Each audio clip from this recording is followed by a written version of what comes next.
చరిత్రలో నాకు తెలిసి ఎప్పుడు కూడా హిందూ దేవాలయాలపైన ఈ 2 సంవత్సరాల్లో జరిగినటువంటి దాడి ఎప్పుడు కూడా మన ఆంధ్రప్రదేశ్‌లో జరిగుండవు.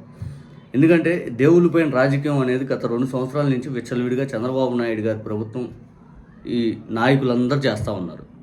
లడ్డు ఇష్యూని మొదలుకొని ఇక రాష్ట్రంలో తిరుమలలో తొక్కిసలాట, లేకపోతే అక్కడ ద్రాక్షారామంలో శివుడి విగ్రహాన్ని తీసేయటం కానీ, అసలు ఎన్నో మనం చెప్పుకుంటా పోతే చాంతాడంటుంటాయి.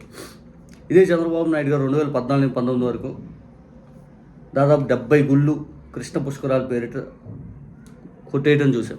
ఆ తర్వాత జగన్ గారు వచ్చి 70 కోట్లతోటి మొత్తం ఆ గుళ్ళన్నీ నిర్మించే ప్రయత్నం చేశారు. ఇక నిన్న తిరుమలలో ఆంజనేయ స్వామి విగ్రహం దొంగతనం చేశారు.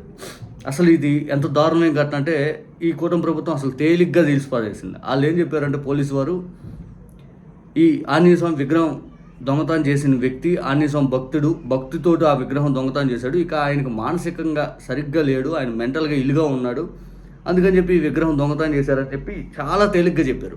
నిజంగా హిందువులు అందరూ ఎంత తేలిగ్గా తీసుకుంటారు ఇటువంటి విషయాల్ని? ఇదే జగన్ గారి హయాంలో ఇటువంటి ఘటన జరిగితే ఇదే టీడీపీ వారు భూమి ఆకాశం కలిపేంత ఆందోళన చేసేవాళ్ళు.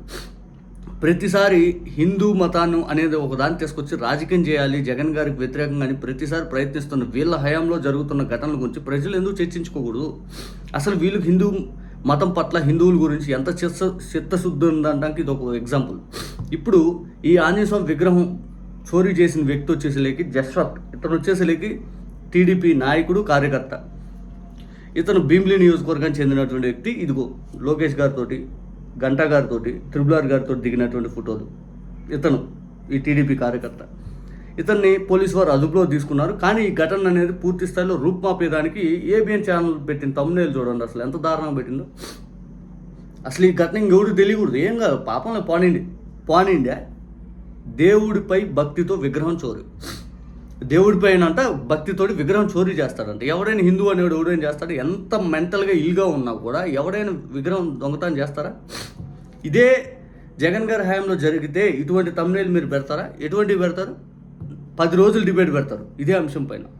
10 రోజులు. ఈ 2 ఏళ్లలో ఈ కూటమి ప్రభుత్వం హయాంలో ఎన్నెన్నో ఘటనలు జరిగినాయి. వీటన్నిటి మీద ప్రజలు చర్చించుకోకూడదు. జగన్ గారి హయాంలో ఏమి జరగకపోయినా అదేదో జరిగిందని అబద్ధాలు ఒకటి ప్రచారం చేసి పూర్తి పబ్లిక్ని మైండ్ వాష్ అనేది చేయాలి. నిజంగా ఏబిఎన్ రాధాకృష్ణనో, TV5 వాళ్ళు, లేకపోతే ఇంకొకరు మీకు ఆంధ్రప్రదేశ్లో ఏదైతే హిందువుల పట్ల, లేకపోతే దేశవ్యాప్తంగా హిందువుల పట్ల కన్సర్న్ ఉంటే రాజకీయం అనేది హిందువులు ఏం చేయరు అసలు. కానీ వీళ్ళ కన్సర్న్ హిందువుల మీద కాదు, జగన్ గారిని టార్గెట్ చేయాలంటే ఇది ఒక అంశం అనేది వాళ్ళకి ప్రయారిటీ లిస్ట్లో ఉంది. కాబట్టి బహుశా ఈ 3 ఏళ్ళు ఇట్లాంటివి జరిగినా కూడా వైఎస్ఆర్సీపీ మీద ఎక్కువ వేసే ప్రయత్నం చేస్తూ ఉంటారు. వీళ్ళ ప్రభుత్వం పైన వ్యతిరేకత వచ్చిన ప్రతిసారి ఇదొక అస్త్రాన్ని వాళ్ళు ప్రయోగిస్తూ ఉంటారు. హిందువులందరూ మనందరం మేల్కొని ఉండాలి. చంద్రబాబు నాయుడు గారు రాజకీయ క్రీడ 2 కొండలు 7 కొండలు అని చెప్పి దేవుడి కొండలపైన చేశాడు. కానీ మొన్న జగన్ గారు పబ్లిక్గా వీడియో చంద్రబాబు నాయుడు గారికి చూపిస్తే ఆ తర్వాత వీళ్ళు అసలు ఏం మాట్లాడాల. రేపొద్దున ఇటువంటి అంశాలు వాళ్ళు ఎక్కువ ప్రయారిటైజ్ చేసుకొని హిందువులు టార్గెట్గా జగన్ గారికి వ్యతిరేకంగా చాలా అస్త్రాలు వాళ్ళు బయటకు తీస్తారు. ఎక్కడ కూడా చంద్రబాబు నాయుడు గారి మాటలను మనం నమ్మాల్సిన పని అయితే లేదు.